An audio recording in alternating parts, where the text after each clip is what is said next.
Welcome to Trailers from Hell, I'm Mike Mendez. Of all the movie monsters that have graced the silver screen, perhaps none is stranger than the gelatinous ball of goo known as the BLOB. In 1958, Steve McQueen faced the carnivorous glob of jelly, but in 1988, director Chuck Russell attempted to bring us an update and created, in my opinion, one of the most fun, gross-out classics of that decade. So let's jump on the back of Johnny Drama's motorcycle and dive headfirst into the BLOB.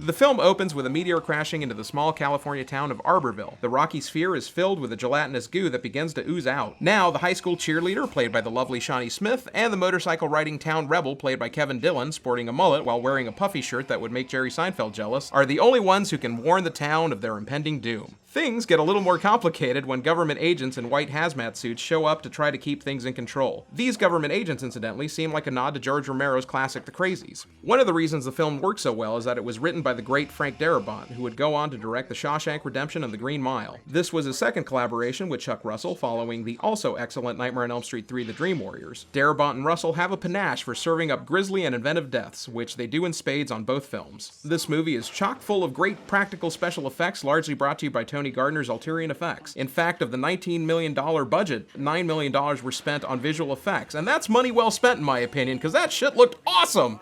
Bodies get sucked down drains, faces and bodies melt, people are suffocated and digested. This is one unstoppable wad of jelly. I have very fond memories of being a kid and reading about all the splattery gooey goodness in the pages of Fangoria magazine. My personal opinion, this is an underappreciated gem. I think it holds its own with some of the greats of the 80s. Amazing special effects, cool kills, a high body count, a charming cast, and a balls-out script that's fun from start to finish. Now, man is no longer the supreme being on this planet.